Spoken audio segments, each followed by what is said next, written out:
Hey guys, स्वागत है आपका एक बार फिर से हमारे यूट्यूब चैनल पे। लास्ट क्लास तक मैंने आपको कोऑर्डिनेशन कंपाउंड कंप्लीट करके दे दिया था, जो चैप्टर था आपका। ठीक है, कॉम्प्लेक्सेस के बारे में मैंने आपको कंप्लीट जानकारी दे दी थी।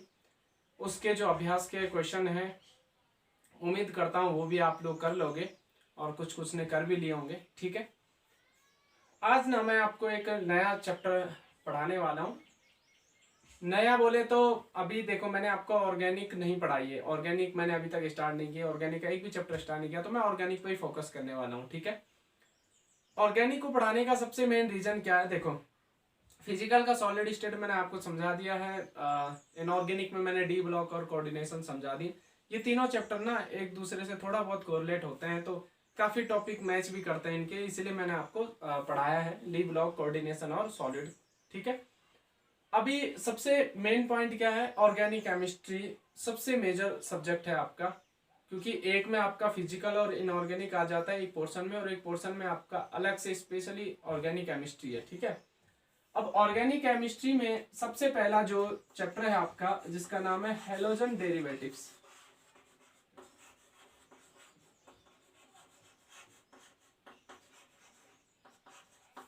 ये आपकी यूनिट नंबर 10 है और ऑर्गेनिक का ये पहला चैप्टर है। ठीक है, वैसे ना जब भी आप हायर क्लासेस में जाते हो, मास्टर करोगे, कभी एमएससी करोगे केमिस्ट्री से, तो वहां पे ना आपको स्टीरियो पढ़ाया जाता है सबसे पहले। अगर आप ऑर्गेनिक से जाने वाले तो स्टीरियो पढ़ाया जाता है। स्टीरियो से ही आपके आगे क्वेश्चन बनते हैं, क्योंकि जितनी भी आप रिएक्शन मैकेनिज्म करते हो वहां पे ना स्टीरियो बहुत ज्यादा क्या रखती है, महत्व रखती है। लेकिन यहाँ पर क्या है, यहाँ पर कोई मैकेनिज्म तो होती नहीं है आपके पास, केवल और केवल ना टोटल रिएक्शन है, और रिएक्शन के लिए हमें स्टीरियो की कोई खास जरूरत पड़ती नहीं है। ठीक है, आरबीएससी ने एक पॉजिटिव चीज क्या की है कि स्टीरियो रखी है आपके 12th क्लास में, एनसीईआरटी में नहीं है। 16 चैप्टर है, लेकिन उसमें उतना कुछ है नहीं एज एक्सपेक्टेशन कि हाँ स्टीरियो में ऐसा होना चाहिए, वैसा कुछ भी नहीं है। बहुत नॉर्मल नॉर्मल सी चीजें, बहुत जनरल जनरल सा बेसिक बेसिक पॉइंट दिया गया है। तो स्टीरियो ना मैं तभी पढ़ाऊंगा जब आपका आगे बढ़ेंगे हम ऑर्गेनिक में। तो ऑर्गेनिक का मैं पहला चैप्टर आपको हैलोजन डेरिवेटिव्स, वैसे आपकी बुक का ये 10वां चैप्टर है, ये पढ़ाने वाला हूँ। अभी ऑर्गेनिक में सबसे पहले प्रीफर करता हूँ हमेशा, इसका रीजन क्या है, इसमें ना बहुत सारे रिएक्शन होती हैं और रिएक्शन को याद करना पड़ता है। और ये कहें अगर फिजिकल और ऑर्गेनिक की कंपेयरिंग करूँ तो ऑर्गेनिक में मेहनत ज्यादा लगती है, फिजिकल में मेहनत कम लगती है। क्योंकि फिजिकल में ना कॉन्सेप्ट खूब सारे होते हैं, ऑर्गेनिक में भी खूब सारे कॉन्सेप्ट होते हैं, लेकिन बात ये कि यहाँ पे रिएक्शन खूब सारी हैं और वो याद भी करनी पड़ती हैं। ठीक है, अब इतनी सारी रिएक्शन को अगर मैं लास्ट टाइम पे आपको पढ़ाऊंगा, कि जब आपका ना एंड टाइम होता है सेशन का, और उस टाइम पे अगर आपको ऑर्गेनिक पढ़ाया जाए, तो फिर वो क्या करना पड़ेगा आपको, रिएक्शन याद करने में बहुत ज्यादा टाइम टेकिंग प्रोसेस होता है और बहुत ज्यादा आपको मेहनत करनी पड़ेगी वहां पर। अभी से अगर मैं ऑर्गेनिक पढ़ा के रखूंगा तो ऑर्गेनिक में जो रिएक्शन होती है ना, वो आपको मैक्सिमम याद हो जाएंगी। तो लास्ट टाइम पे अगर फिजिकल चलती भी है एंड सेशन में, तो फिजिकल में क्या होता है ना, छोटे छोटे कॉन्सेप्ट हैं और आप फटाफट उसको कैच कर लेते हो। ठीक है, तो इनऑर्गेनिक और फिजिकल को प्रेफरेंस देनी चाहिए लास्ट में। ऑर्गेनिक को मैं यहाँ पे कहूंगा कि ऑर्गेनिक को फर्स्ट में ही पढ़ना चाहिए, क्योंकि यहाँ पे ना रिएक्शन बहुत ज्यादा है। ठीक है, और रिएक्शन याद करने में टाइम लगता है। और हैलोजन डेरिवेटिव्स जो हैं आपके, कंपेयर टू एनसीईआरटी, यहाँ पर ना बहुत ज्यादा सिलेबस है। ठीक है, तो ये तो थी आपकी बेसिक सी बातें जो मेरे को आपको बतानी थी। 4 नंबर का चैप्टर है ये, पहले बता देता हूँ आपको। ठीक है, हैलोजन डेरिवेटिव्स खूब बड़ा चैप्टर है और ऑर्गेनिक यहाँ से स्टार्ट हो जाती है आपकी। तो हैलोजन डेरिवेटिव्स क्या होते हैं मैं आपको बता देता हूँ। जो हाइड्रोकार्बन्स होते हैं, हाइड्रोकार्बन्स का मतलब जानते हो, कार्बन और हाइड्रोजन से बने हुए यौगिक। ठीक है, कार्बन और हाइड्रोजन से बने हुए यौगिक। अब ये जो हाइड्रोकार्बन्स होता है, ये कुछ भी हो सकता है, एल्केन, एल्कीन, या आपका एरोमेटिक कहें। ठीक है, एरोमेटिक कंपाउंड भी हो सकता है, एलिफेटिक भी हो सकता है, कोई भी हाइड्रोकार्बन हो सकता है। जब हम इस हाइड्रोकार्बन की रिएक्शन किसी हैलोजन से करवाते हैं, तो यूं कह सकते हैं हम कि हैलोजन के द्वारा ना हाइड्रोजन को जब रिप्लेस कर दिया जाता है, यानी कि यहाँ से एक X और H निकल करके HX रिलीज करेगा और कार्बन के साथ ना आपका हैलोजन जुड़ जाएगा, तो इस प्रकार के जो कंपाउंड बनते हैं इनको हम हैलोजन डेरिवेटिव्स कहते हैं। ठीक है, सो हैलोजन डेरिवेटिव्स क्या काम है, हाइड्रोकार्बन में से हाइड्रोजन रिलीज होते हैं। नंबर ऑफ हाइड्रोजन कितने भी हो सकते हैं, 1 2 3 4, कितने भी हाइड्रोजन क्या हो सकते हैं, रिलीज हो सकते हैं, निकल सकते हैं, और उनके स्थान पर यहाँ पे क्या आ जाएगा, आपका हैलोजन जुड़ जाएगा। या यूं कहें कि हैलोजन के द्वारा हाइड्रोकार्बन के हाइड्रोजनों को जब क्या किया जाता है, रिप्लेस किया जाता है, तो उस टाइम पर आपका जो कंपाउंड बनता है उसको ही हम क्या कहते हैं, हेलोजन डेरिवेटिव्स कहते हैं। ठीक है, तो ये आपका स्टार्टिंग पोर्शन था हेलोजन डेरिवेटिव्स का, जो मैंने आपको बेसिक सी बात बता दी आपको। हेलोजन डेरिवेटिव्स क्या होते हैं, हाइड्रोकार्बन के हाइड्रोजनों का सब्स्टिट्यूट हो जाना किसके द्वारा, हेलोजन के द्वारा। क्या बनते हैं आपके जो कंपाउंड बनते हैं उनको हम क्या कहते हैं, हेलोजन डेरिवेटिव्स कहते हैं। ठीक है, आगे बढ़ते हैं। अभी हेलोजन डेरिवेटिव्स में ना सबसे पहला जो पॉइंट है आपका क्लासिफिकेशन है, बहुत जरूरी है क्लासिफिकेशन इसका। ठीक है, अभी आपसे पूछा जाए कि क्लासिफिकेशन से क्या क्वेश्चन बनता है, तो बिल्कुल भी नहीं बनता है। देखो क्लासिफिकेशन जो हेलोजन डेरिवेटिव्स का, इससे क्वेश्चन तो नहीं बनते हैं, लेकिन एक चीज इससे हो जाती है, वो क्या, इससे बेसिक आपका ना क्लियर हो जाता है, नाम आपको पता चल जाएंगे कि हाँ ये कंपाउंड इस प्रकार का है तो इसका नाम ये हो जाएगा। ठीक है, बस इतना आपको जानना जरूरी होता है। हेलोजन डेरिवेटिव्स का ना क्लासिफिकेशन हमने दो टाइप से किया है। एक तो नंबर किसके आधार पर किया, हेलोजन के नंबर के आधार पर किया। ठीक है, हेलोजन के नंबर के आधार पर, हेलोजनों की संख्या के आधार पर। ठीक है, on the basis of number of halogen atoms, on the basis of number of x atom. ठीक है, हेलोजन को जनरली हम एक्स से रिप्रेजेंट करते हैं, ये तो पता ही आपको। मैंने क्या कहा, हेलोजनों की संख्याओं के आधार पर इसको हमने क्या किया, वर्गीकृत किया गया, और एक किया गया on the basis of hybridisation. ठीक है, हाइब्रिडाइजेशन वाली बात मैं आपको बाद में बताऊंगा, पहले मैं हेलोजन के नंबर के बेस पर बताने वाला हूं। ठीक है, हाइब्रिडाइजेशन किस पर, हाइब्रिडाइजेशन की बात कर रहा हूं वो सब मैं आपको अलग से बताऊंगा। तो एक तो हाइब्रिडाइजेशन के बेस पर इसको क्या किया गया, क्लासिफाई किया गया। एक आपका हेलोजन के नंबर के बेस पर, हेलोजन एटम जो होते हैं उनके नंबर के बेस पर क्या किया गया, क्लासिफाई किया गया। ठीक है, हेलोजन के नंबर के बेस पे ना इसको चार प्रकार से क्या किया गया, क्लासिफाई किया गया। चार प्रकार से कहे तो पहला होता है आपका मोनो हेलोजन डेरिवेटिव्स। ठीक है, मोनो हेलोजन डेरिवेटिव्स। दूसरा है आपका डाई हेलोजन डेरिवेटिव्स। तीसरा है आपका ट्राई हेलोजन डेरिवेटिव्स। और चौथा है आपका पॉली हेलोजन डेरिवेटिव्स। मतलब अब पॉली किसको कहा है वो मैं आपको बताऊंगा, पहले मैं मोनो की बात करूं। देखो मोनो का मतलब होता है एक। ठीक है, ऐसे हेलोजन डेरिवेटिव्स जिसमें हेलोजनों की संख्या केवल एक हो।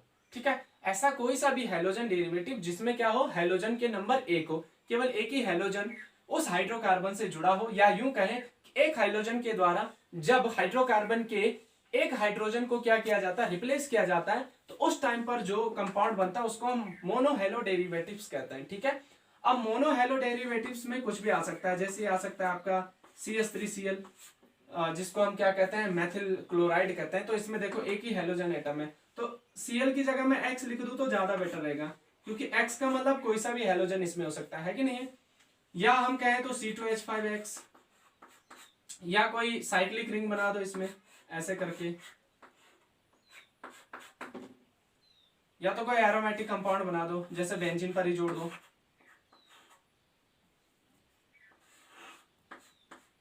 समझ रहे हो, तो ऐसे हाइड्रोकार्बन्स, ऐसे कंपाउंड जिसमें क्या होता है, एक ही हेलोजन एटम क्या होता है, जुड़ा हुआ होता है हाइड्रोकार्बन से, तो उसको हम क्या कहते हैं, हेलोजन डेरिवेटिव्स। और कौन सा हेलोजन डेरिवेटिव्स कहते हैं, मोनो हेलोजन डेरिवेटिव्स कहते हैं।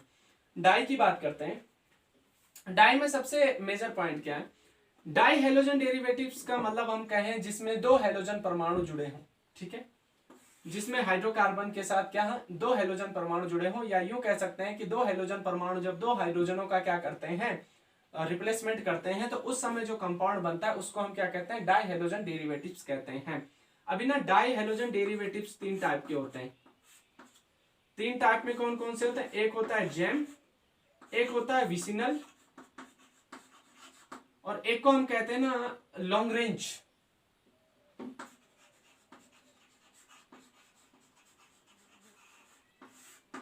इसको जनरली अल्फा ओमेगा भी कहा गया। ठीक है, लॉन्ग रेंज या alpha omega die halogen derivatives इसको कहा गया।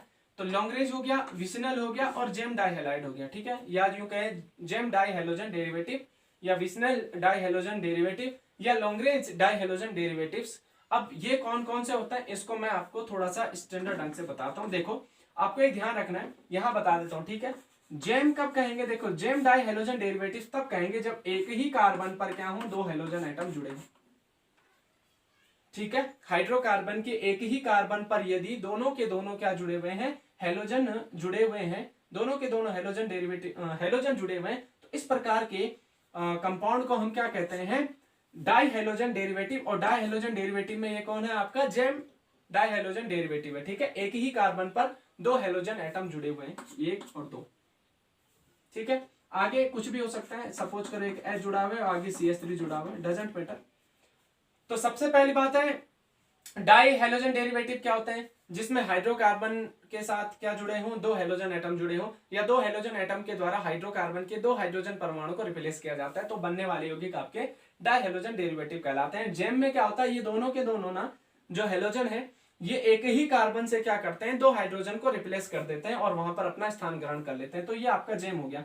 विसनल में क्या होता है, नियर बाय कार्बन पर, नियर बाय कार्बन पर, जैसे CH2 लिखा हुआ और यहाँ एक X जुड़ जाए, यहाँ एक X जुड़ जाए, अगर हेलोजन एटम ना नियर बाय कार्बन पर जुड़े हुए, तो नियर बाय कार्बन पर जुड़े हुए हेलोजन एटम, तो ऐसे डेरिवेटिव को हम क्या कहते हैं, विसिनल डाई हेलोजन डेरिवेटिव कहते हैं। तो ये विसिनल है। ठीक है, विसिनल या विस भी कहते हैं इसको। ठीक है, तीसरा होता है लॉन्ग रेंज। लॉन्ग रेंज का मतलब समझ गए होंगे आप लोग कि कम से कम ना हाइड्रोकार्बन की चेन में कम से कम 3 कार्बन होने चाहिए, कम से कम 3 कार्बन होने चाहिए, और उसके बाद जो हेलोजन एटम है ना, वो किनारों पर, किनारे वाले जो टर्मिनल कार्बन है ना, उन पर जुड़े होने चाहिए। जैसे एग्जांपल ले लेता हूं मैं, CH2 और यहाँ आ जाएगा आपका CH2, तो यहाँ पर एक X जुड़ा हो और यहाँ पर एक X जुड़ा हो।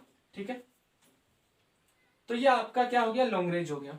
लॉन्ग रेंज में क्या, मैंने क्या कहा, मिनिमम आपके 3 कार्बन होने चाहिए, मिनिमम, क्योंकि अगर 2 कार्बन हुए तो सिरे पर तो यहाँ भी जुड़े हैं हेलोजन, तो ये विसनल की कैटेगरी में आ जाएगा ना, क्योंकि ये नियर बाई है।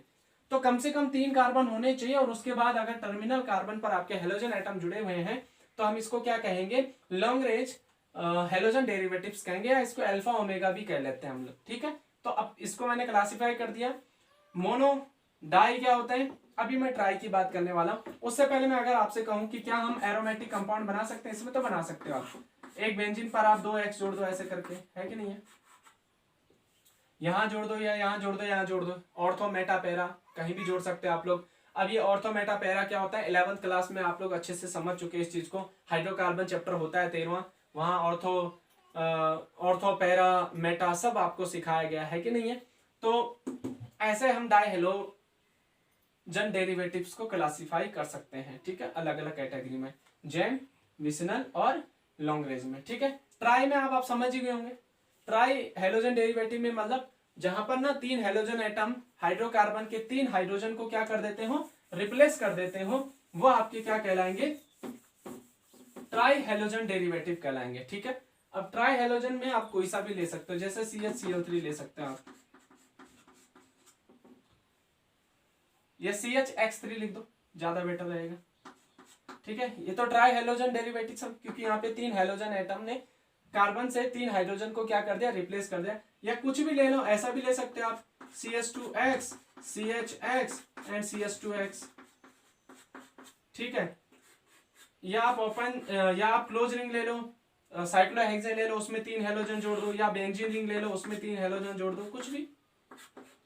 तो ये सारे के सारे आपके ट्राई हेलोजन डेरिवेटिव है।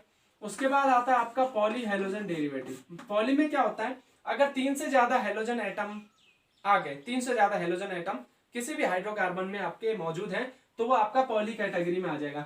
हालांकि 4 को हम टेट्रा कहते हैं, 5 को पेंटा कहते हैं, बट उसको अलग अलग क्लासीफाई नहीं किया गया। इन सबको हमने किस कैटेगरी में रख दिया है, पॉली में रख दिया। ठीक है, जैसे CH4, वैसे तो ये क्या है, कार्बन टेट्रा हेलाइड है, लेकिन इसको पॉली की कैटेगरी में रख दिया गया है। ठीक है, कोई सा भी ले लो आप, जैसे इसको ही बना लो आप, बेंजीन पे 4 हेलोजन जोड़ दो, या ओपन चेन में 4 हेलोजन जोड़ दो। ठीक है, डजंट मैटर, 6 जोड़ दो, है कि नहीं है। तो अभी ये आपको समझ में आ गई बात। On the basis of number of halogen atom, halogen परमाणु की संख्या के आधार पर कैसे क्लासिफाई करते हैं, समझ में आ गया। मोनो है, डाई है, ट्राई है और पॉली है। डाई को फिर से क्लासिफाई किया गया जेम में, विसिनल में और लॉन्ग रेंज में किया गया। ठीक है, जिसको हम दीर्घप्रासी भी कहते हैं। तो ये सारी की सारी बातें मैंने आपको बता दी। अब ना हाइब्रिडाइजेशन के बेस पर कैसे करते हैं वो मैं आपको बता देता हूँ। ठीक है, हाइब्रिडाइजेशन का बेस क्या है वो मैं आपको समझा देता हूँ। हाइब्रिडाइजेशन का बेस ये है कि जिस कार्बन से ना हेलोजन एटम जुड़ा हुआ है, जिस कार्बन से ना हेलोजन एटम जुड़ा हुआ है, इस पर कौन सा हाइब्रिडाइजेशन है, इस पर कौन सा हाइब्रिडाइजेशन है, उसके बेस पर क्या किया गया, क्लासिफिकेशन किया गया। ठीक है, ठीक है। हेलोजन युक्त कार्बन पर संकरण के आधार पर हमने इसको क्या किया है, दो प्रकार से क्लासिफाई किया है। दो प्रकार में आता है, एक तो अगर उस कार्बन पर जिस पर क्या है हेलोजन एटम जुड़ा हुआ, अगर उस कार्बन पर sp3 संकरण है तो sp3 संकृत CX आबंध के आधार पर हम इसको क्या कर सकते हैं, क्लासिफाई कर सकते हैं हेलोजन डेरिवेटिव्स को। और दूसरा किसके बेस पर कर सकते हैं, दूसरा कर सकते हैं sp2CX आबंध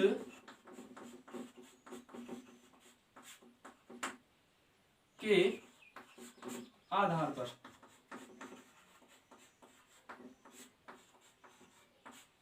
ठीक है, तो हेलोजन डेरिवेटिव्स को हम दो प्रकार से क्लासिफाई कर रहे थे, एक नंबर ऑफ हेलोजन एटम के बेस पर और दूसरा हम कर रहे हैं हाइब्रिडाइजेशन के बेस पर, और वो भी हाइब्रिडाइजेशन किसमें देखते हैं, इस वाले कार्बन पर। ठीक है, तो अगर हेलोजन युक्त कार्बन जिसमें हेलोजन जुड़ा है उस कार्बन के sp3 संकरण के आधार पर हम इसको क्लासिफाई करें तो इसको हम फिर से तीन अलग अलग भागों में क्या कर सकते हैं, वर्गीकृत कर सकते हैं। तीन अलग अलग भागों में कहें तो पहला आता है आपका एल्किल हैलाइड, ठीक है, दूसरा आता है आपका एलिलिक हैलाइड,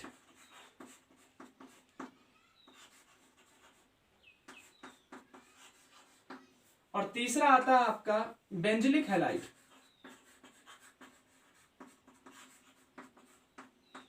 ठीक है, अभी अगर मैं sp2 संकृत CX आबंध के आधार पर इसको वर्गीकृत करूं तो ये दो प्रकार से वर्गीकृत है, एक है आपका विनाइलिक हैलाइड और एक है आपका एरिल हैलाइड। ठीक है, तो सबसे पहले ना मैं sp2 CX आबंध के आधार पर इसको वर्गीकृत करूंगा क्योंकि ये ना फटाफट हो जाएगा। अभी देखो एरिल हैलाइड में ना डायरेक्ट एक ही पॉइंट है कि किसी भी एरोमेटिक वलय से अगर हेलोजन एटम डायरेक्टली जुड़ा हुआ है, किसी भी एरोमेटिक वलय से यदि हेलोजन एटम डायरेक्टली जुड़ा है तो वो एरिल हैलाइड हो जाएगा। बिकॉज ऑफ एरोमेटिक रिंग का सबसे नेसेसरी कंडीशन आपको पता होगा कि कार्बन कार्बन के बीच ना डबल बॉन्ड होता ही होता है, ये तो पता ही आपको है कि नहीं है। तो एरोमेटिक वलय से अगर आपका हेलोजन एटम डायरेक्टली जुड़ा है तो वो आपका एरिल हैलाइड है। और आपको अच्छे से पता है एरोमेटिक वलय जो होती हैं, जैसे बेंजीन सबसे मेजर है, सबसे प्राथमिक है, सबसे प्रथम सदस्य है कि नहीं एरोमेटिक कंपाउंड का। तो आप बेंजीन देख लो, ये कार्बन डबल बॉन्ड कार्बन है, आप कहीं पर भी एक्स जोड़ दो, चाहे यहां जोड़ दो, चाहे यहां जोड़ दो, चाहे यहां जोड़ दो, चाहे यहां जोड़ दो, चाहे यहां जोड़ दो, सभी के सभी कार्बन पर कौन सा संकरण है, sp2 संकरण है कि नहीं है। तो ये तो कहा है मैंने। अभी वाइनिलिक में क्या होता है, देखो विनाइलिक में भी क्या होता है, सीधा सीधा जो हेलोजन एटम है ना वो sp2 संकृत कार्बन से जुड़ा होता है, लेकिन ये ओपन चेन होता है। ठीक है, ये ओपन चेन कंपाउंड है, जैसे ये आपका CH2 double bond CH single bond X। मतलब ये बात कह सकता हूं मैं कि हेलोजन एटम ना sp2 संकृत कार्बन से जुड़ा होना चाहिए। ठीक है, तो ओपन चेन में अगर sp2 संकृत कार्बन से जुड़ा हुआ है तो विनाइलिक है, और एरोमेटिक रिंग में अगर वो किससे जुड़ा हुआ है, sp2 कार्बन से जुड़ा हुआ तो आपका एरिल हैलाइड हो जाएगा। तो ये दोनों कैटेगरी आपको समझ में आ गई। अब विनाइलिक पहचान लोगे आराम से आप लोग। ठीक है, विनाइलिक या विनाइल हैलाइड जिसको कहते हैं, तो विनाइलिक हैलाइड समझ में आ गया होगा आपको, एरिल हैलाइड समझ में आ गया होगा। अभी बेंजिलिक में क्या होता है वो मैं आपको समझा देता हूं। बेंजिलिक में क्या होता है, कहेंगे यदि बेंजीन वलय के साथ आपका CH2 ग्रुप जुड़ा हुआ है या यूं कोई भी sp3 संकरित कार्बन जुड़ा हुआ है और उस sp3 संकरित कार्बन पर आपका क्या जुड़ा हुआ है, हेलोजन एटम जुड़ा हुआ है, तो ये आपका क्या कहलाएगा, ये आपका क्या कहलाएगा, बेंजिलिक हैलाइड कहलाएगा। समझ में आ गया। बेंजीन वलय से जुड़े हुए sp3 संकरित कार्बन से यदि कोई हेलोजन एटम जुड़ा हुआ है तो ये आपका बेंजिलिक हैलाइड कहलाएगा। उसके बाद हम कहते हैं एलिलिक हैलाइड क्या होता है। तो एलिलिक हैलाइड क्या होता है, उससे पहले आपको एक बात जाननी कि एलिलिक पोजीशन कौन सी होती है। देखो ये वाली पोजीशन ना आपकी बेंजिलिक पोजीशन कहलाती है, ध्यान रखना। ठीक है। बेंजीन वाले से अगर CH2 ग्रुप जुड़ा हुआ है ना तो वो आपका बेंजिलिक पोजीशन कहलाती है। इसी प्रकार ओपन चेन में अगर किसी sp2 संकरित कार्बन से कोई CH2 ग्रुप जुड़ा हुआ है या sp3 संकरित कार्बन जुड़ा हुआ है, किसी sp2 संकरित कार्बन से यदि कोई sp3 संकरित कार्बन जुड़ा है तो ये वाली पोजीशन ना आपकी एलिलिक पोजीशन होती है। और इस एलिलिक पोजीशन पर यदि कोई हेलोजन ग्रुप जुड़ा हुआ है तो ये आपका क्या कहलाता है, एलिलिक हैलाइड कहलाता है। ठीक है, तो पहले नाम समझ लो अच्छे से। देखो अगर ऐसा कोई चीज आपको मिल जाए तो वो एरिल हैलाइड है। ठीक है, कोई भी एरोमेटिक रिंग दिख जाए और उसमें एक्स हेलोजन एटम जुड़ा हुआ डायरेक्ट मिल जाए तो एरिल हैलाइड है। विनाइलिक में क्या करना है, sp2 संकरित कार्बन ओपन चेन में होना चाहिए x से, उससे अगर x जुड़ा हुआ है या हेलोजन जुड़ा है sp2 संकरित कार्बन से तो विनाइलिक है। बेंजीलिक में ध्यान देना है कि बेंजीन से एक sp2 संकरित कार्बन sp3 संकरित कार्बन जुड़ा होना चाहिए, या कहे तो CH2 जुड़ा हुआ है, उस पर अगर कोई हेलोजन एटम जुड़ा हुआ है तो वो आपका बेंजीलिक है। किसी ओपन चेन में sp2 संकरित कार्बन से यदि कोई sp3 संकरित कार्बन जुड़ा है और उस पर आपका हेलोजन एटम जुड़ा हुआ है तो ये आपका क्या कहलाएगा, एलिलिक हैलाइड कहलाएगा। अब एल्किल हैलाइड को मैं अलग से आपको समझा देता हूं ऊपर। ठीक है, एल्किल हैलाइड ना फर्दर आपके 3 पार्ट में डिवाइड किया गया इसको। एल्किल हैलाइड को टर्सरी बोले तो तृतीयक को ना 3 डिग्री भी कहते हैं। तो 3 degree alkyl halide, 2 degree alkyl halide और 1 डिग्री एल्किल हैलाइड में फिर से क्या किया गया है, कन्वर्ट किया गया। ठीक है, क्या कहा मैंने, 3 डिग्री, 2 डिग्री और 1 डिग्री एल्किल हैलाइड को फिर से ना 3 प्रकार से क्या किया गया है, वर्गीकृत किया गया। और इसमें आपको सबसे मेजर चीज क्या देखनी है कि प्राथमिक, द्वितीयक और तृतीयक। प्राथमिक को हम 1 डिग्री कहते हैं, द्वितीय को हम 2 डिग्री कहते हैं और तृतीय को हम 3 डिग्री कहते हैं। तो यहाँ पर सबसे पहले ना आपको कार्बन के बारे में जानना जरूरी है। देखो कार्बन 1 डिग्री कार्बन से यदि कोई हेलोजन एटम जुड़ जाए तो वो आपका प्राथमिक एल्किल हैलाइड है, और 2 डिग्री कार्बन से यदि कोई हेलोजन जुड़ जाए तो वो आपका 2 डिग्री एल्किल हैलाइड है। और अगर 3 डिग्री वाले कार्बन से कोई हेलोजन एटम जुड़ जाए तो वो आपका क्या होता है, 3 डिग्री एल्किल हैलाइड कहलाता है।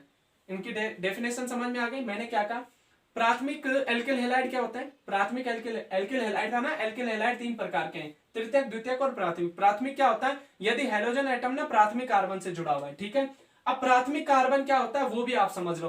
प्राथमिक कार्बन ऐसा कार्बन होता है जो केवल एक अन्य कार्बन से जुड़ा हो। ठीक है, कोई भी कार्बन एटम यदि केवल एक अन्य कार्बन से जुड़ा है तो वो प्राथमिक कार्बन है। अब मैं आपसे पूछूं ये दोनों किस नेचर के हैं, तो देखो ये अभी भी प्राथमिक है, ये भी अभी प्राथमिक है। क्यों, क्योंकि ये केवल एक ही कार्बन से जुड़े हुए हैं। ठीक है, सपोज करो इसके बाद ना इन पे तीनों के तीनों हाइड्रोजन जुड़ गए तो ये दोनों आपके प्राथमिक कार्बन है। तो ऐसे प्राथमिक कार्बन से, जैसे ये एग्जाम्पल ले लेता हूं मैं, देखो ये प्राथमिक एल्किल हैलाइड है। क्यों, क्योंकि हेलोजन एटम ऐसे कार्बन से जुड़ा है जो फर्दर केवल एक ही कार्बन से जुड़ा है। तो ये वाला कार्बन ना आपका 1 डिग्री कार्बन है। ठीक है, 2 डिग्री में क्या होता है, यदि कोई कार्बन एटम ना 2 अन्य कार्बन से जुड़ा हुआ है तो वो 2 डिग्री कार्बन होता है। कौन सा है इन तीनों में, कौन सा 2 डिग्री है, देखो ये 1 डिग्री है। क्यों, क्योंकि ये एक ही कार्बन से जुड़ा है। ये भी 1 डिग्री है क्योंकि ये भी एक ही कार्बन से जुड़ा है। ये आपका 2 डिग्री है क्योंकि ये आपके 2 कार्बन से जुड़ा है। तो ऐसा वाला अगर कोई एग्जाम्पल आ गया और इस पर कोई हेलोजन एटम जुड़ गया तो ये आपका द्वितीयक एल्किल हैलाइड हो जाएगा। तो एग्जाम्पल मैं लिख सकता हूं CH3CH, यहां नीचे X और सामने भी आपका CH3। ठीक है, समझ में आ रही। देखो ये इस कार्बन पर इधर भी कार्बन जुड़ा है, इधर भी कार्बन जुड़ा है। तो ये वाला कार्बन आपका 2 डिग्री कार्बन है और 2 डिग्री कार्बन पर हेलोजन जुड़ा हुआ है तो ये आपका क्या हो जाएगा, 2 डिग्री एल्किल हैलाइड हो जाएगा। 3 डिग्री तो आप समझाने की जरूरत नहीं, आप समझ गए होंगे। अगर मैं इस पर एक और कार्बन जोड़ दूं तो ये 3 डिग्री हो जाएगा। समझ रहे हो, तो मैं इसका एग्जाम्पल लिख सकता हूं CH3C, यहां भी नीचे CH3 ले लूंगा और ऊपर भी क्या ले लूंगा, एक CH3 ले लूंगा और सामने अगर मैं इस पर X जोड़ दूं तो ये आपका 3 डिग्री कार्बन और ये पूरा का पूरा जो मॉलिक्यूल है 3 डिग्री एल्किल हैलाइड हो गया। ठीक है, अब आप इसमें देखो, इस पे भी sp3 संकरण है, इस पे भी sp3 संकरण है और इस पे भी sp3 संकरण है, क्योंकि ये सिंगल बॉन्डेड है और सिंगल बॉन्डेड कार्बन जो होते हैं वो sp3 संकरित होते हैं, तो आपको अच्छे से पता है। तो sp3 की कैटेगरी में ये तीनों आ जाते हैं। ठीक है, अब देखो हेलोजन डेरिवेटिव्स ना 2 प्रकार से क्लासिफाई हुए हैं फिर से। ठीक है, हेलोजन डेरिवेटिव ना 2 प्रकार से क्लासिफाई हुए फिर से। किस किस रूप में, एक होता है आपका हेलो एल्केन और एक होता है आपका हेलो एरिन।